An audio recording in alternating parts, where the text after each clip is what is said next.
it was never a desire or a dream of mine to be in the film business. And I have to be honest in saying that that has played a pretty instrumental role in, I think, who I've tried to become.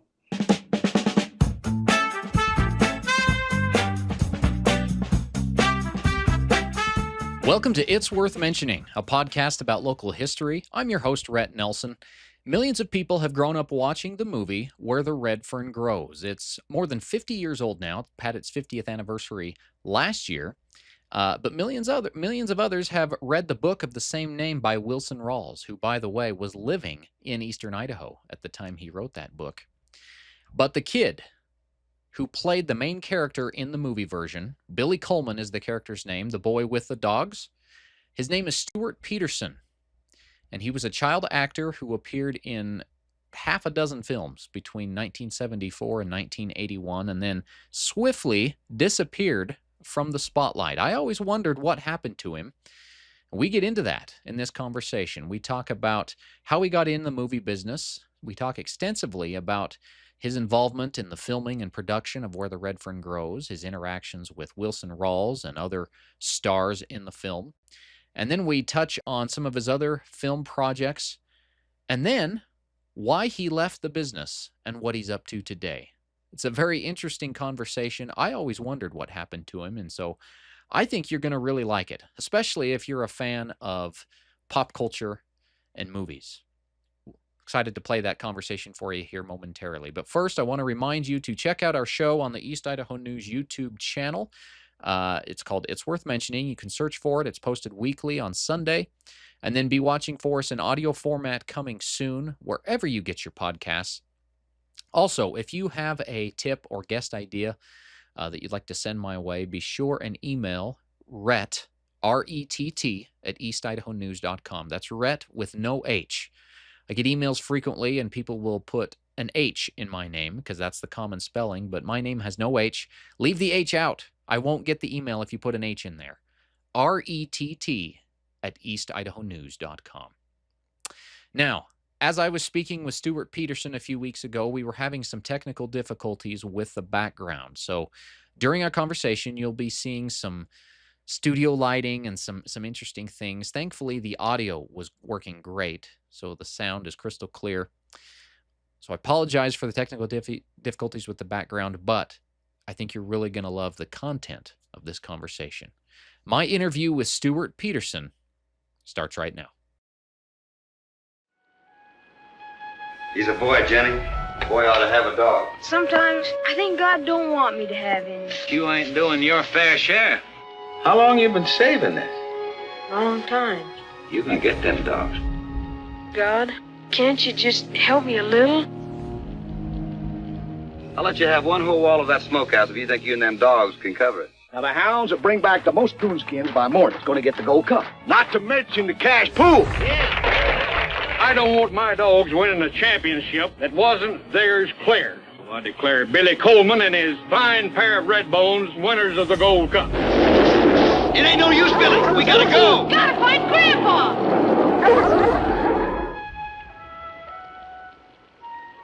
I prayed for both of my dogs. Why did I have to lose you too, little girl? A red fern. Maybe it's God's way of explaining to Billy about his dogs. God was a mind to get your dog. He'd be doing all the work. That wouldn't be good for your character. I don't want character. I want dogs. Stewart, thanks so much for taking some time with me tonight. Thanks for trying to get this set up to where maybe you can see something of me and I can see you. Yeah. More importantly, I guess that you can hear me. You are a familiar face to a generation of people who grew up watching your movies.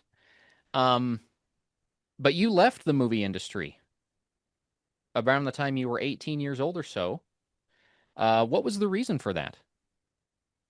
Well, I guess I felt like I was never in it. It was just an opportunity that I had as a young man, and it was never a desire or a dream of mine to be in the film business. So basically, when I got out of high school, I just moved on with a lot of my own interests. I obviously prepared and went on a LDS mission to Holland, and all of that stuff basically gave me an opportunity to kind of, I guess, break away from something that I was really never attached to or had any aspirations for.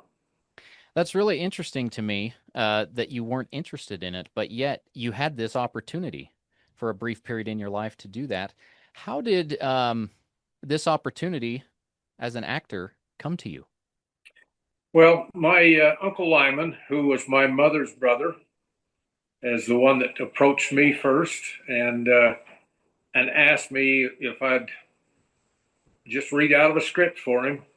He had been coming through Cokeville on his way home from meeting with Wilson Rawls, the author of the book Where the Red Fern Grows, and he had just been up there showing a script to them and trying to make sure that everything looked good. And in the process, he had called ahead, I guess, to some people. And one of them was a fourth grade teacher here in Cokeville that asked if she would have any recommendations. And she did. And so he made an appointment to meet with a young man who was a friend of mine. He was a class older. In fact, he was in the next class up from me. But he'd made arrangements, and as the case happened to be, I was there at my grandfolks' place when he dropped by for his appointment with this friend of mine. And we often, after school, if we had an activity, we lived 7 miles south and would often have to wait for mom or dad to come pick us up. And so I was there while he was had the young man come in and read for him in the den of my grandfolks' home. And after he got through and my friend left, my uncle came in there and he just said, "Hey, Stewart, why don't you come in and read for me?" And I said, "No, that's okay." And he said, "No, really, you got to read a few lines out of the script." And I kind of drug my feet still. It wasn't something that I'd, felt comfortable about. I'm not one that likes to really show the limelight in that way. So he coaxed me a little more and he assured me that it was not a big deal. And so I went in the den and he put the script in front of me and he just said, "Why don't you just read a few of the lines out of this scene here and just, read it like you would feel." And so I did, reluctantly. I went ahead and read it for him. I was very uncomfortable, self-conscious about it, realizing that I had no aspiration, no inclination, and didn't feel like I had any talent to do such. But I went ahead and did it, and was interesting. I thought, well, this is what a real script looks like of a major motion picture. So I thought, well, let's chalk that up for experience. But that was about as far as I thought it would go. But it was a few months later when I received another phone call from my uncle. I thought maybe they'd gone ahead because they were in the process of trying to find somebody for the part. And as it turns out, in that process, they had about 600 other young men come in and young boys come in and read for him. And when he called me, he said, "Hey, if I was able to fly you down to L.A. here, would you mind reading for the director? I'd like him to just kind of see." And I just had no interest at all, other than the fact that when he says, "We'll fly you down," I was pretty excited about that because I was 13 years old and the opportunity to fly in an airplane had never been mine before. So I thought, yeah, this would be a jet nonetheless. And so they booked a flight. That would have been in the summer months sometime. And mom and dad took me down to the airport in Salt Lake. And I remember landing, how excited I was to be on the jet and how the acceleration really excited me. I really liked that kind of how it sets you back in the seat. And I just thought, this is this is pretty cool as a little boy. Um, I landed there in L.A. and when I got off the plane, I thought, man, the humidity and the smell, it just kind of reminded me of being in a swimming facility where a big pool was, just really humid, and the smell just wasn't what I had expected, didn't know. I mean, this was my first really venture away from Cokeville. So it was all new to me, and I was already missing the mountains and missing home. But I stayed there a couple of days. I was introduced to the director, a fellow by the name of Norman Tokar. He had done several Disney films and worked with kids, and so my uncle felt like that he was the one that would be able to do this film the way he wanted it done. So I met Norman, and I met his girlfriend. Her name was Gilda, which I thought was kind of an interesting name. They gave her assignment to try to work with me, to try to get me to read the lines with some feeling or whatever, and at some point they would have me read the lines with feeling to the director. So she tried her best, and I wasn't. I was pretty shy, pretty backwards with what she was trying to get me to do, and I think she probably thought, man, this country kid, he's not gonna pull it. So I didn't know what really what was going to happen with it, but in any case, I went through. I was all the time thinking about when I was ready to get home, and eventually, I ended up reading for the director and went on my way. Nothing was said to me about, they said, well, thank you for coming down. My uncle, and he was a good man, and he said, well, we'll keep you kind of posted. And it was a few weeks later that I got another phone call, and Uncle Lyman said, Stewart, would you mind doing a screen test? Of course, I had no idea what a screen test was, but in essence, it was something that I needed to go down to BYU Studios, and they made arrangements for a young student who was wanting to be a director, and they turned me over to him, and he tried to work his magic and get me to do some scenes that they would video, and that would be the screen test. And I was very self-conscious about seeing myself on any kind of video, and how that like anybody else, when they look at a picture of themselves, they kind of say, is that how I look? Well, it doubles it when you do a video of yourself and you're thinking, man, is that the kind of face I pull when I talk, or is that? It was just a whole awkward thing for me, and but I survived it, and they survived it, and Uncle Lyman said, well, thanks for doing that, really appreciate it, and we'll get back with you. The whole time I'm thinking, well, school's going to be kicking in. I was going to be in 8th grade, and I was excited about junior high football and the prospects of what that would be. And a couple of weeks before school started, my uncle called me again. He said, Stewart, we've got it narrowed down to you and 4 other boys, and would like to know if we could talk you into going one last time for a screen test down in Oklahoma. They're at Tulsa, where there's a university that had a facility to be able to do screen test type stuff. And he said, we'll fly you again. And I just said, man, I'm just not interested at all this second go around. And it was my older brother who said, Stewart, another free airplane ride, it's worth it. And besides, you'll be back in a few days, and everything will be good. Well, I took that to heart and assumed that that's exactly how it was going to be. But and so I left. We had been trying to get the hay put up, and I felt kind of responsible leaving Dad, kind of in the lurch there with trying to figure out how they can utilize us the best they can in those last few weeks of the summer before school started and the football practices started. So I went out there, and of course my uncle greeted me there in Tulsa, and we spent a few days trying to rehearse some scenes. I got to know the other young men who were trying out for the parts and for that part, and then there were some little girls that were trying out for the parts of the sisters, and so that was kind of a fun experience to meet.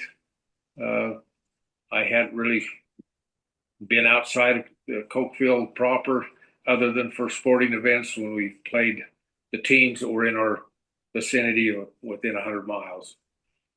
So, getting to know other youth from another part of the country who had an accent that, was kind of fun for me to hear. I thought, well, that's cool. Made some good friends.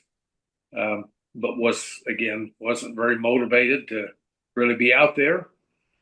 And at a certain point, as they were trying to get us narrowed down, as I got thinking about it, I thought, I just want to win the part. I don't necessarily want to do the film, but I do want to win the part. And so I've always been competitive. And as that thought hit, that's kind of what I worked towards. I thought I just want to win the part. And so I started, working a little harder at what I thought they were asking me to do.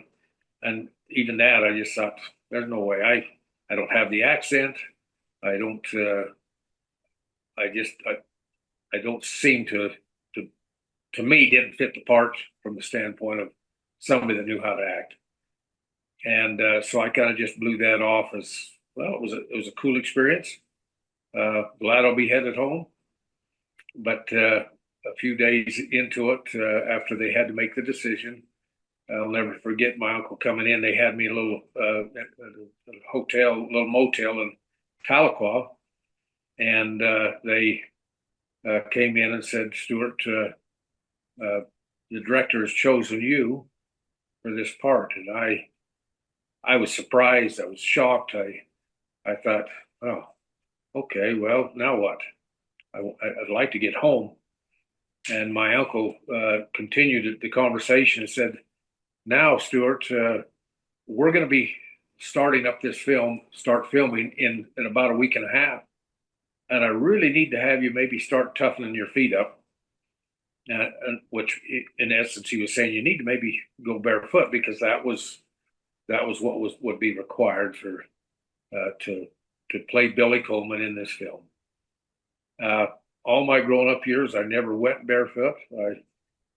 Where I was raised on the ranch, you wore shoes that protected your feet.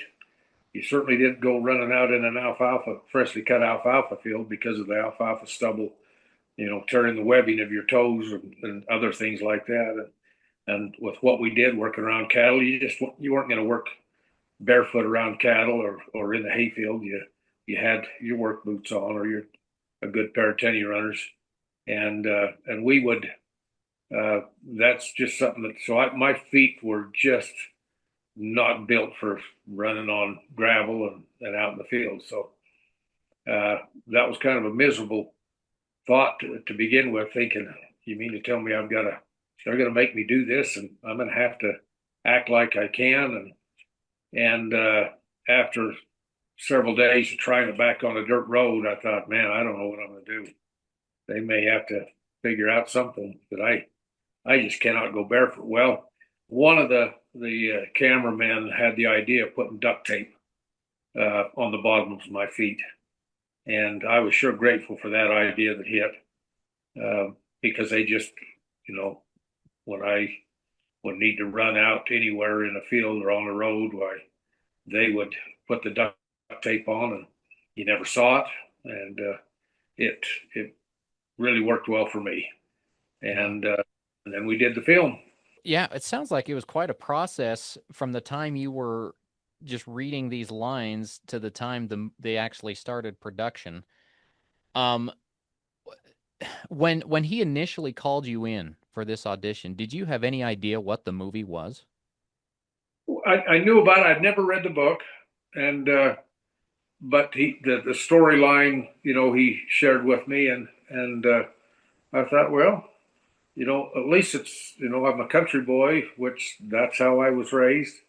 Um, and I've often said a lot of the emotion, the feelings of what how this boy was to portray or be portrayed was how I felt. I love the outdoors, love to hunt, um, and I still do. So it's interesting that basically I never ever felt like I had to really act. The part that I played was very, very typical of the emotion that I would have felt under a lot of those circumstances. Yeah. That's so interesting to me that, this boy with no acting experience whatsoever, you end up getting cast in the role, and the director, it sounds like he worked with you a bit and would say things like you said, "Oh, come on, we need a little bit more out of you." Yeah. So on this first movie, how did you wrap your mind around, okay, I got to convey this emotion, and how did you deliver that? What was your Well, method?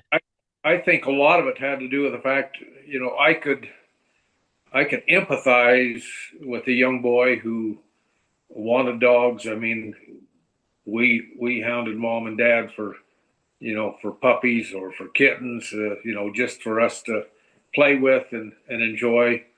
And as a result, I think I could relate. So a lot of what went on was relatable to me, um, and a lot of the emotions that as you read the parts, those emotions would well up to where they came out a certain way, and there were times I thought that's really awkward. That's maybe an emotion I'm not real familiar with. Um, and I have to say that probably one of the most difficult was to have to show emotion um, when the dogs died. That um, not that I didn't shed tears when our pets were killed and that type of thing, but to do it in front of people was not something that I was used to or ever thought of. That would be a part of my life of sharing what's inside in that fashion to the world. So on screen, speaking of the tears that you had to shed for the dogs that die, you have tears in the movie. Are those real tears?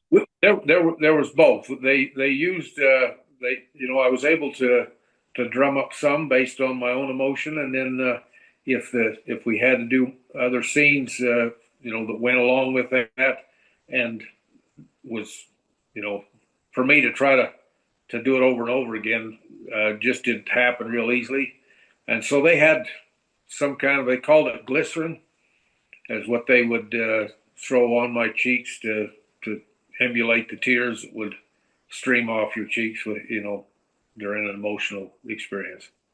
So the author of Where the Red Fern Grows, his name is Wilson Rawls, and Wilson Rawls was living in Idaho Falls at the time Yeah, that he wrote that book.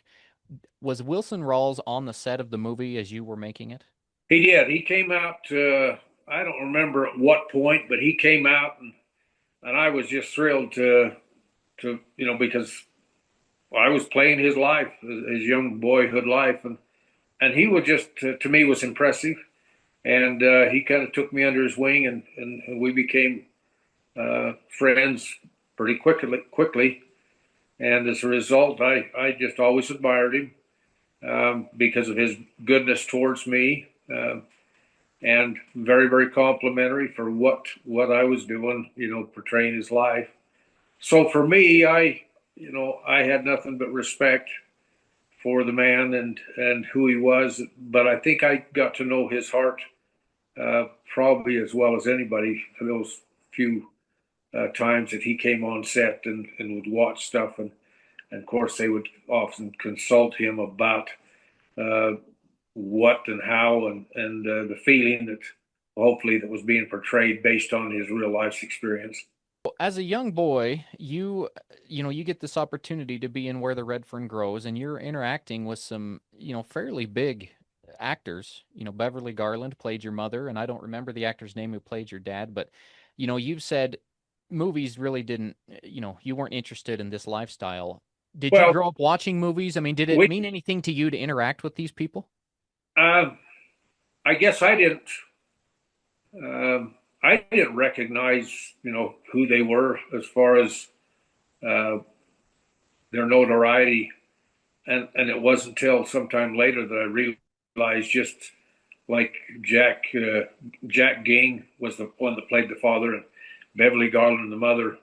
Um, I was able to see them and I think I may have seen Beverly Garland in My Three Sons, because that was a series, and I knew of her, but had paid no attention, to who she was as it relates to notoriety, or even James Whitmore, who was one of the biggest names in Your that film. grandfather in the Yeah, movie. grandfather. So I, it had no. I I don't think I think I was virtually kind of I wasn't starstruck or awestruck of because they were just people that seemed to have a skill to be able to act, and I was oblivious to really all of that stuff. Hmm. So you get from your initial audition to the time that production begins, how much time surpasses? I would think that it was probably a little over 3 months, Oh, maybe wow. even 4. I think I might have been. I think I might have been still in school.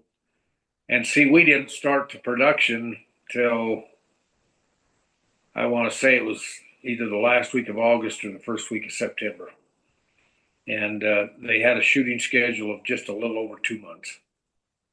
So so the audition started in the summertime, Yes. and you kind of went through this whole process over the summer, and then production began as school was starting? Yep. Yep. Wow. So Now, so production took about 3 months, and then you have said all you really wanted was the part, just because your competitive nature came out, but you weren't really interested in being an actor. But you get the part, you're in the movie. Were you invested in like the quality of the production? Like, did you see the final product and have satisfaction over that? I didn't see the final product till the premiere, which was held in Salt Lake City. And I have to be honest, my biggest worry was, what are my friends and family going to say about how I did? I worried more about that than the hoopla that went all around that premiere. Um, because they did have me do some things with some of the other actors in a PR campaign that when they were trying to gear up for that, and I'm thinking, man, I can't wait for this to get over, because that was not my thing. It was not something that I was built for, and as a result, I was kind of happy when the premiere was over, but that was the first time I saw it. But I was more concerned about, of as young people that age, their peers, what would they have to say about it, and family, because as far as I was concerned, that was the biggest thing I've ever been involved in, and it was being shown to a lot of people, and a lot of my family are out here in this Utah, Wyoming, Idaho area, and I thought, they're going to see it. What are they going to think? So I was way nervous about that. I kind of dreaded that kind of idea. Um, and once it did come out, I dreaded even more the fact that people would recognize me later on and say, "Could we get your autograph?" I've never understood that one, that part of it, and that was one of the things that he told me when I got the part. And he said, "Well, now you'll probably end up having to sign some autographs," and I'm thinking, why? What's a scribble of my name on a piece of paper worth to anybody? So it wasn't something that I thought was cool. It confused me from the standpoint of, why would people want that? I prayed for both of my dogs. After Where the Red Fern Grows, your uncle Lyman had several other film projects. So the 6 other projects you were involved in, were all of those his film projects? Yes. Okay. I did I did one other project right there. Well, I guess would have been about halfway in. It was an ABC after school special that they were gonna. It was made for TV, and it was meant to be a pilot, what they call a pilot, that could have possibly turned into a series, which I'm grateful that it didn't. But it was one that it was called the skating rink, and that was done about, I guess, what was I, 15 or 16 when I did that. It was just a short, I think it was a 1 hour pilot, or an hour and 20-minute pilot. But Seven Alone, Against the Crooked Sky, Pony Express Rider, Rivals, those were all along with Where the Red Fern Grows, and then the ABC After School Special. So yeah, some of those film titles that you mentioned. Did you, in successive film projects, did you work with an acting coach or have any training No, in follow-up film? no, nope. I probably could have used some bad, but they never had, or never thought that I guess that maybe it was worth the money to hire a coach. That I was kind of raw and hoped that, I think the directors were hoping maybe they could pull out of me what they needed, I guess. One movie that we had a copy of the movie Against a Crooked Sky in my house growing up. And so that was a movie that was a part of my childhood. And I'm struck in that movie. There's a scene where, so your character is searching for your sister who has been kidnapped by Indians. Right. And you know, there's a point where your character kind of assumes that she's dead, and then you find her in this tribe of Indians. And when you come face to face with her, you have a scene. It's a really impressive scene for a boy who didn't have any acting training, but your tears seem very genuine, and there's a lot of emotion that's conveyed there. Tell me about that scene. You know, what was your preparation like going into that?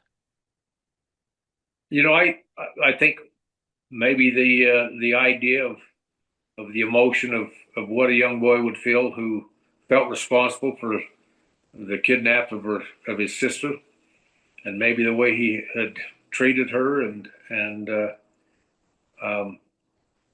you know, just a young boy that didn't care about too much other than himself. And as you know, there was I think a maturity process that took place in the search for his sister and the experiences that he had there. I think that those kind of, just for whatever reason, were kind of relatable. I could kind of, in my mind's eye, see the challenge that he was facing, and the emotion he might have been feeling, because family is always been very important to me, and continues to be what really turns my crank or runs the motor in me to want to do certain things and behave a certain way. And so I think, you know, again, my what I threw out there was pretty raw, undeveloped, and still is. You know, when people say, well, you did a good job, I'm thinking, well, I don't know. It's hard for me to make a judgment on that. When you watch yourself, you can see your own flaws. And so it's just a challenge. You know, you have to graciously thank people for their expression of that, but there's still a question mark in my mind, and always has been. I want to mention another title here, Pony Express Rider. I have not seen this film that you've done, but the reason I wanted to ask you about this one, it stood out to me because of the actors that are in it. My family loves the show Gunsmoke. We grew up watching that show, and some of the actors from that show were in this film. You know, Ken Curtis and Buck Taylor. Ken Curtis played Festus in Gunsmoke, and Buck Taylor played Newly. They were the deputies of Marshal Matt Dillon, and you got to be in this movie with them.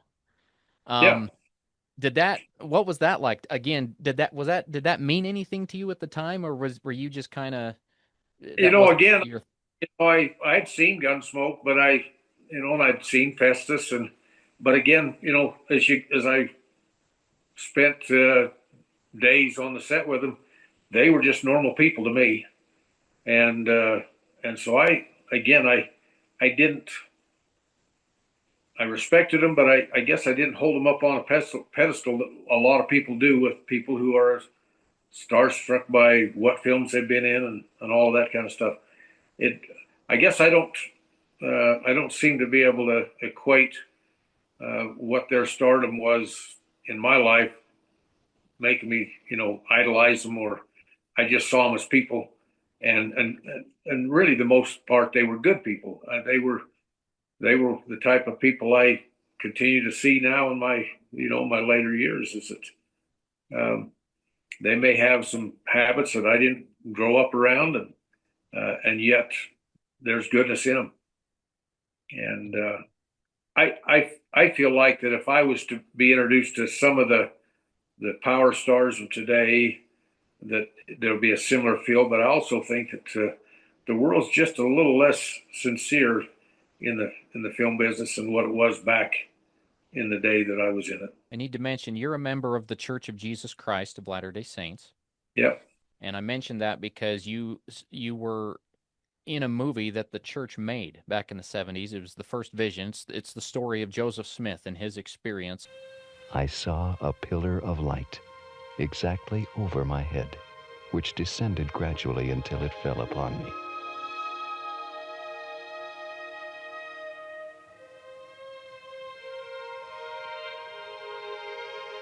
When the light rested upon me, I saw two personages whose brightness and glory defy all description, standing above me in the air.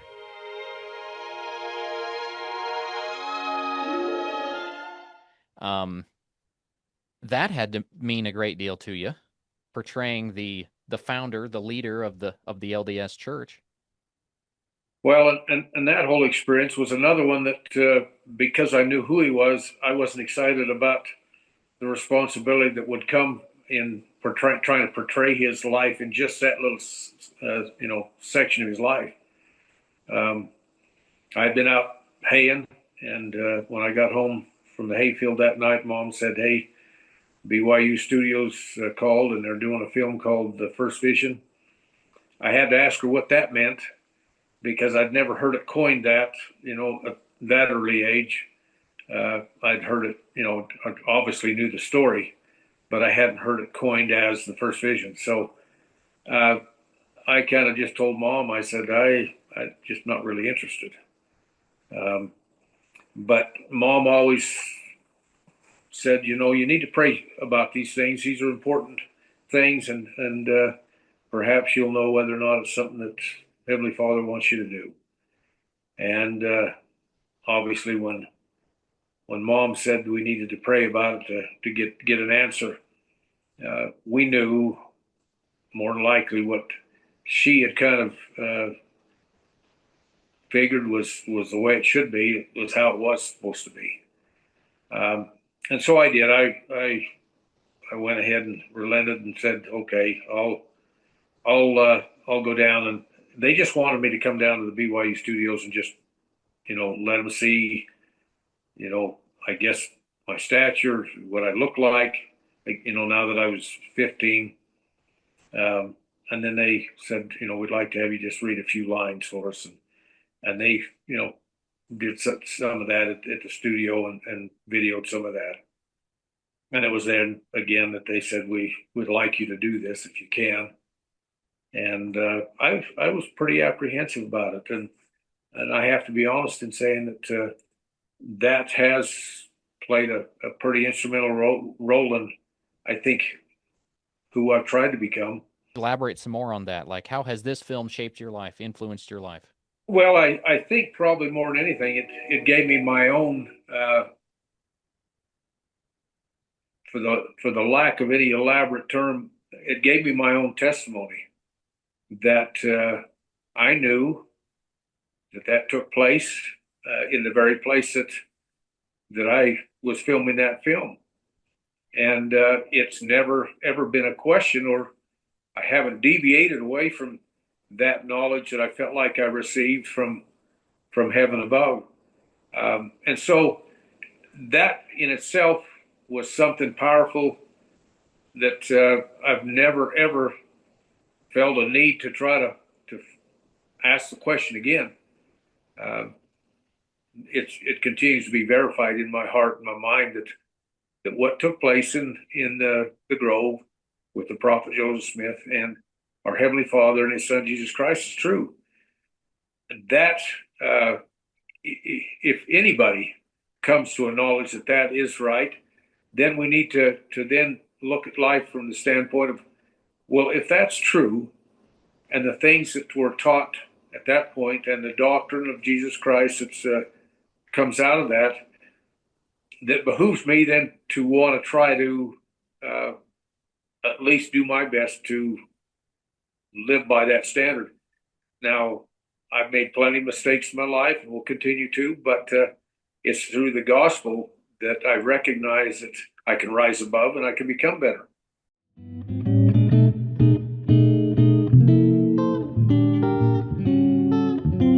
I was interested in the fact that you have several connections to Eastern Idaho, where we are. You attended Rick's College. Yep. For a time, and you played football there. I did. Did your appearance in films as a kid affect the way people reacted to you at Rick's College? Yes, yeah, most definitely. And back then, because of the closest of proximity to the time frame, it was not uncommon for people to recognize me. And sometimes people couldn't pin it down as to where they recognized me, but if they had been a missionary, they knew me right off the bat. But as far as the films, people would say, I know you from somewhere. And I wasn't real good at saying, well, you probably saw this film or this. I usually let them figure that out. Right. And didn't want to toot your own horn. Yeah, it wasn't something that I, would do on a regular basis. Just let people know, yeah, I've been in the film, and so. Now, why? Now, you said people who served a mission recognized you. Why was that? Well, because the first Vision film was used so extensively in the mission field at that point. It came out in, I want to say, it would have come out in the 76 about is when it came out. So it had been out in use. In fact, I even was able to use it as a missionary when I served my mission from 79 to 81. Now, your wife, is it Shemaine? Is that how you pronounce that? Shemaine. She's from Blackfoot. She's from Blackfoot. That's where she grew up. And did you two meet at Rick's? We met at Rick's. Kind of that story. A football player meets cheerleader. However, when I met her, I was not, in the mode of trying to find a sweetheart or a companion at that moment. So we were good friends.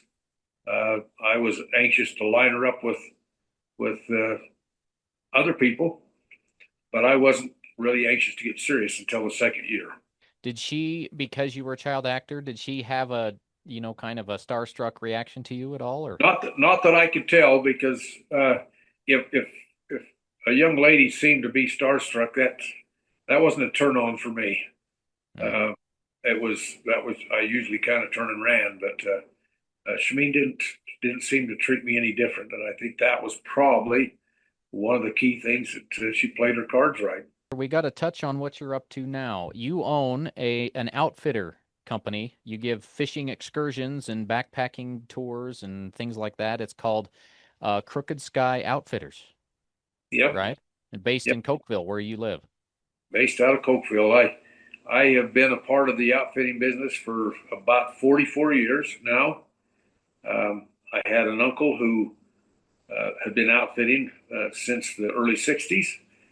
And shortly after I got home from my mission, the fall I guided for him. And that kind of set in motion my interest and desire to want to continue to guide. But when he asked me if I'd become a partner with him, I jumped at that opportunity. And Shameen and I were living in Provo, Utah at the time. And the first few years was kind of a challenge because she wanted to stay there and I wanted to be in the mountains. And so when we did summer pack trips, I'd be up here. And then when the fall hunts hit, I'd be up here. And it wasn't until she had some strong feelings about maybe it'd be okay to move to Cokeville that she gave me the nod to say, I think that'll be good. So I didn't waste any time and came up and joined with my uncle. And at the time I joined, he called it Magic Mountain Outfitters.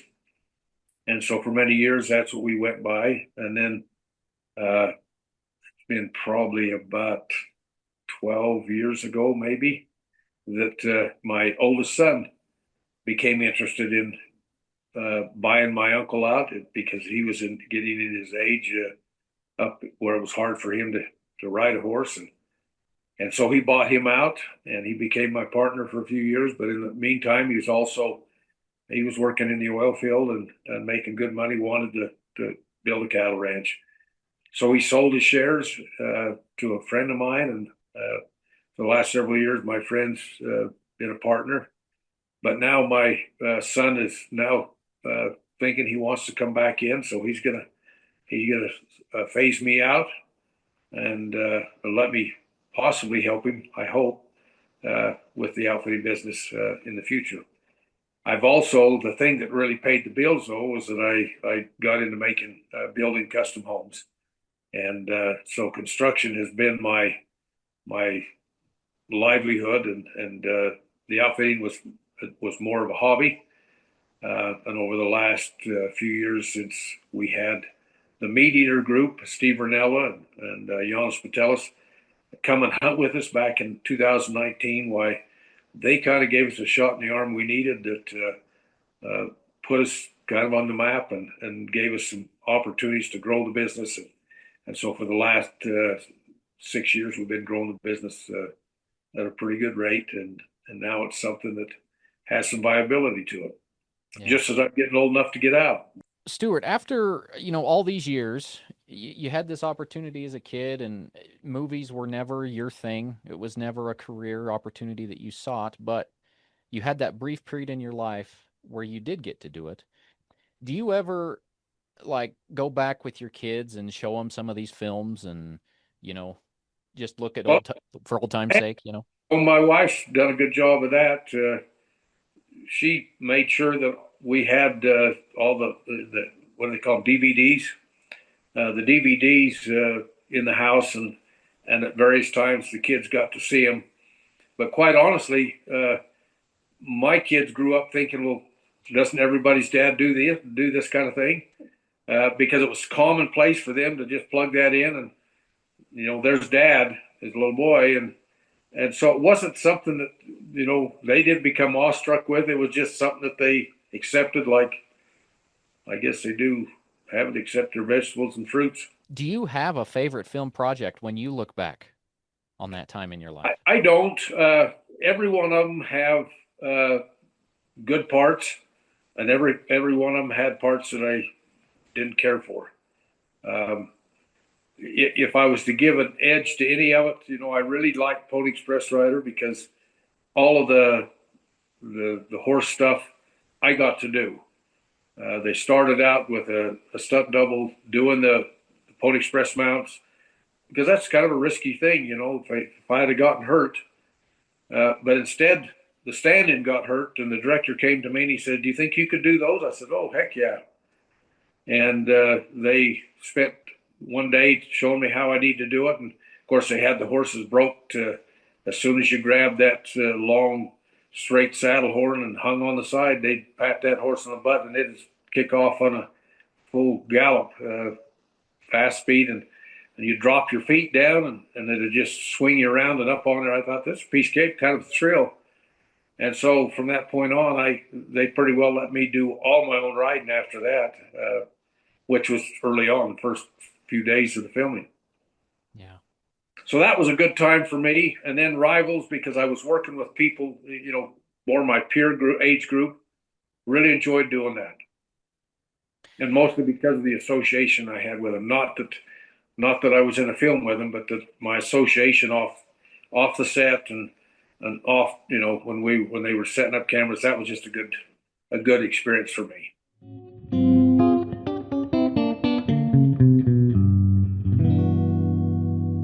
Thanks once again to Stewart Petersen for taking time for us here on It's Worth Mentioning. We spoke for over an hour, and it was an absolute delight to get to know him and learn about his life and what's happening with him. Wish we could have got more into his interactions with Wilson Rawls. We will include an article, though, that we wrote several years ago about Wilson Rawls' time in eastern Idaho and his experiences writing the book. That link is included in an article below this video at eastidahonews.com. We'll also include it in the show notes for those of you listening in audio format. By the way, following our conversation, Stewart Petersen did send me a quick email to thank me for the discussion. I wanted to share with you what he said. He said, "Thanks, Redd. It was good chatting with you. I hope this will be what you need to promote the good that you're trying to do in your podcast. We need to be more vocal about the good and the positive things that the world is trying to shut down through social media today. Thank you for your efforts." Thanks so much for joining us on this week's episode. For It's Worth Mentioning, I am Rett Nelson. We'll see you next time.